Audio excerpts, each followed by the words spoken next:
Ladies में हमारी चाची मुन्नी महबूब रेगी वाले इनका वर्चस्व है। टॉप में दोनों भांडण हे एरियामध्ये हे काम चुकीचं आहे। ते काम चुकीचे असेल तर त्यांनी हे काम बरोबर करून द्यायचं आहे। प्लेटफॉर्म में भी चलेंगे तो हमारे को ज्यादातर हमारे आने वाले मुस्तकबिल के लिए, हमारे बच्चों के लिए एक ग्राउंड की सुविधा होना चाहिए और उसके बाद में हमारे को लाइब्रेरी वगैरह।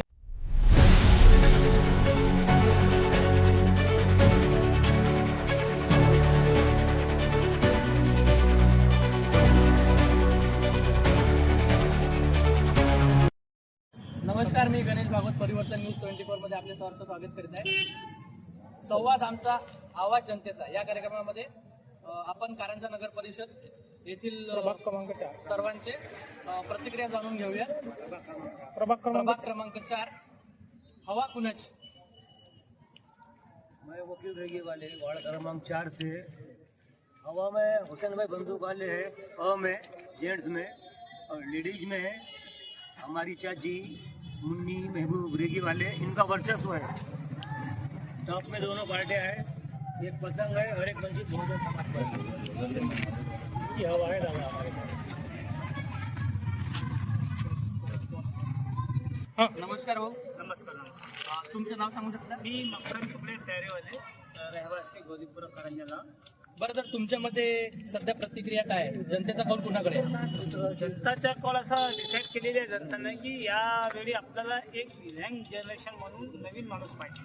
आता मागचे जे लोक होते, जे मेंबरशिपमध्ये होते, आता लोकांनी असं डिसाईड केलं की नाही, परिवर्तनासाठी आपल्याला सगळं काही बदलच आहे, बदलून नवीन प्रक्रिया घडून आणायची आहे।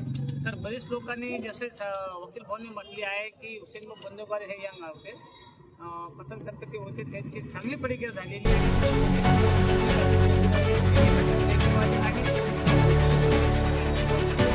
लोकांनी मत दिलेले आहे आणि त्यांच्याकडून खूप अपेक्षा आहे की नवीन काहीतरी घडून आणायचा। बरेच ठिकाणी काम होत नाही, पण या लोकांकडे मी गेलो, त्यांनी आम्हाला चांगलं आश्वासन दिलेलं आहे आणि काम करण्याचं स्वातंत्र्य दिलेलं आहे। त्याकडे लोकांना जास्त लक्ष दिलेलं आहे। खूप छान प्रतिक्रिया इथे भाऊंनी दिलेली आहे, धन्यवाद। तर येणाऱ्या उमेदवाराकडून आपल्याला काय अपेक्षा आहे? हमारे ये अपेक्षा है कि भाऊ उन्होंने काम करना चाहिए और काम करेंगे। वो घर कुल नहीं बने गरीबों के, हमारी बीरो भाई सारे बांध के रेडी, एक का कोई मेंबर नहीं उसका घर कुल नहीं बना, तो हमारे चाची और उसे करके देंगे ऐसा बोले। इंशाअल्लाह कोई वादा नहीं बोले बांध के देंगे, लेकिन 50 एकड़ वाले नौकरी वालों के घर कुल बन गए, गरीबों के नहीं बने, तो बिल्कुल से वंचित रह गए लोग। तर नवीन उमेदवारांकडून त्यांना अपेक्षा आहेत आणि त्या नक्कीच परिपूर्ण करीन अशी आपण आशा करू। नमस्कार, आपलं नाव सांगा। तर आपल्याकडे इथं हवा कुणाची आहे? हमारे मुन्नी वाले सब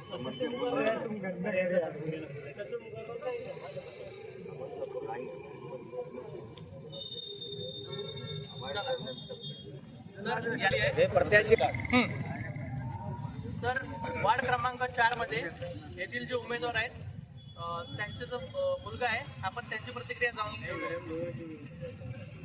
देखिए कैसा है, आज के भाई बहन मेरे साथ खड़े हुए हैं और इनका सबका मेरे को साथ है और सब साथ में रह के हमने काम करे चाहते हैं। प्रभाग क्रमांक 4 की जितनी भी मेरी माँ बहन है, भाई बहन है, सबने मुझे साथ दिया और आगे भी हमको विकास करना है।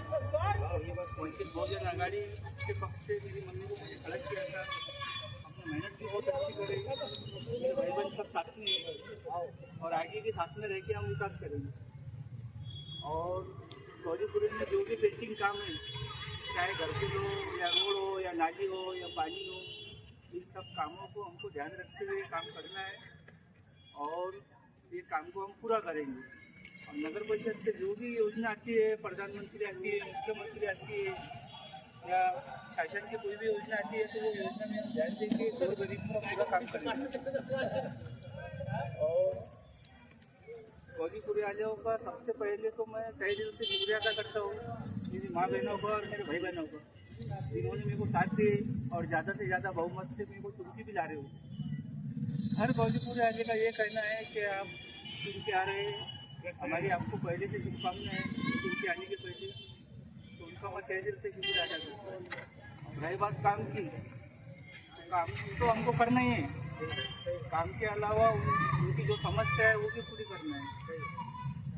समस्या का हल होगा, समस्या जो भी रही, क्या भी रही, वो समस्या के पास हम जाएंगे, चलकर जाएंगे और वो काम को अंजाम देंगे।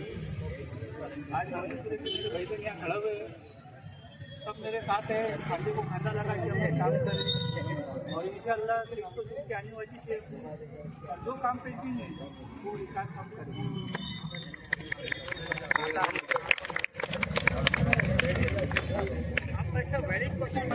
तर आपण इथे मक्कल सरांचे संवाद साधूया की त्यांना येणाऱ्या उमेदवाराकडून काय अपेक्षा आहे. भरपूर अपेक्षा आहे. कसं असते ना की गव्हर्नमेंटकडून आपल्यासाठी भरपूर सबसिडी निघतात. ॲक्च्युअल असं असताना लोकांना माहीत असते की हे जे काम आहे, आपल्याकडे जे योजना येणार आहे तो कोण आणते आणि कोणाकडून येणार आहे. ॲक्च्युअली सगळं डिपार्टमेंट एक वेगवेगळं असतात. आपल्यासाठी काही पैसा वगैरे हे सगळं राज्य असतात, तिचे कॉन्ट्रॅक्ट असतात, टेंडर असतात. ते बरेच लोक ते टेंडर घेत नाही.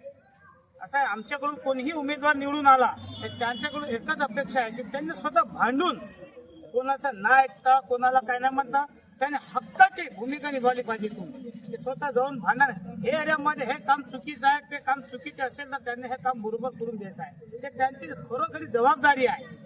शासनाकडून भांडून त्यांनी नवीन नवीन स्कीम आणायची आणि तो स्कीम गोर गरिबापर्यंत त्यांचं पोहोचवायला पाहिजे. ते त्यांची ॲक्च्युअल रिस्पॉन्सिबिलिटी आहे. रोड, नाली, आरोग्य विभागाच्या गोष्ट करत आहे ना, आमचा खूप मोठा एरिया आहे. आणखी तुम्ही जर सर्वे केला की 50% आमच्याकडे काम झालेलं आहे, 50% काम अजूनपर्यंत झालेला नाही. आमच्याकडे ते शाळेत बंद झालेल्या गौरीपुरामध्ये तुम्ही त्याची कंडिशन परिस्थिती बघा सर, तिची काय कंडिशन आहे. शासनकडून माझी एक विनंती आहे sir, I am making request to all the government, जे आमच्याकडे जे शाळा होती ते बंद झालेली आहे त्यामध्ये तुम्ही सर एक आरोग्य विभाग तिथे उघडा.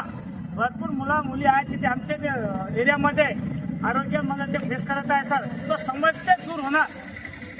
आरोग्याचा विभागाचं गव्हर्नमेंट प्रत्येक वेळी आश्वासन देत आहे, टीव्हीमध्ये एक पण येत आहे की आरोग्यापासून तुम्ही दूर राहा, हे करा आणि ह्याने गेला म्हणतात सर, पण तो सुविधा आमच्याकडे खरोखरच नाही. तो सुविधा दिल्या पाहिजे. भरपूर मुलं आहेत सर, ते पोलीस भरतीसाठी जात आहे, शिक्षण घेण्यासाठी पैसे नसते. इथे एक मोठी लॅबरेटरी पाहिजे आमच्या एरियामध्ये. जवळपास 9,5-10 हजार वर्ष आहे आमच्या एरियामध्ये आणि जे वोटर नाही त्यांची वय 15, 16, 17, 18 वर्षाची आहे. ते शिक्षण घेत आहे पण शिक्षणासाठी होणारे पैसे त्यांच्याकडे नाही सर. तर शासनाने एक विचार करून इथे एक मोठी लायब्ररी द्यायला पाहिजे आमच्या एरियामध्ये. तुम्ही बघा सर, गौरीपुराचं एक रेकॉर्ड आहे, जे माणूस हमाली करून दुसऱ्याकडून पगार घेऊन म्हणजे नोकरी करून पार्ट टाइम जॉब करून सर त्यांनी पोलीस भरतीमध्ये गेला, तो पोलीस बनलेला आहे. काही DED, MA हे सगळं केलेलं आहे आणि त्यांनी अचिव्हमेंट घेतलेलं आहे सर, फक्त गरीब लोकांनी. कारण की गौरीपुरा म्हणजे हा गरीबच एरिया आहे सर.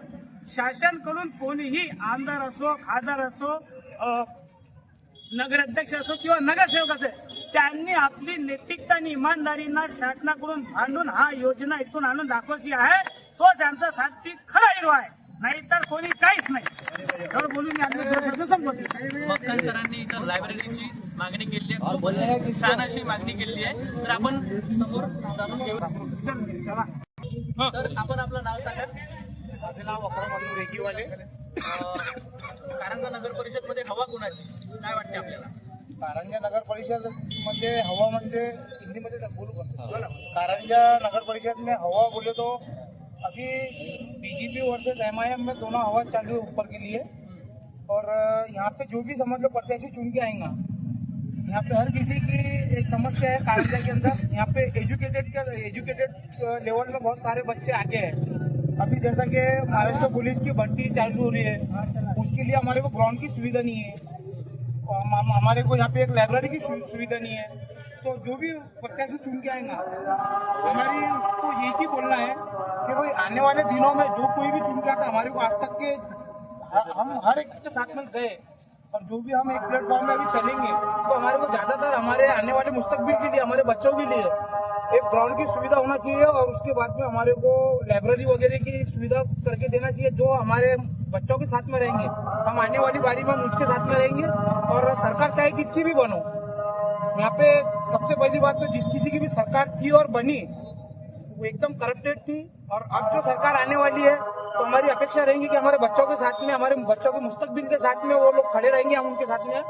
एनी टाइम खड़े रहने वाले हैं। और कुछ तर इथं भाऊंनी भविष्याची वाटचाल आपल्याला सांगितलेली आहे की त्यांना काय अपेक्षा आहे व प्रभाग क्रमांक 4 मध्ये आपण सर्वांची हवा कुणाची यावर प्रतिक्रिया घेतलेल्या आहेत। तर अशाच न्यूज पाहण्यासाठी परिवर्तन न्यूज 24 ला सबस्क्राईब करा। मी news reporter Ganesh Bhagwat, cameraman Tushar ठोकणे।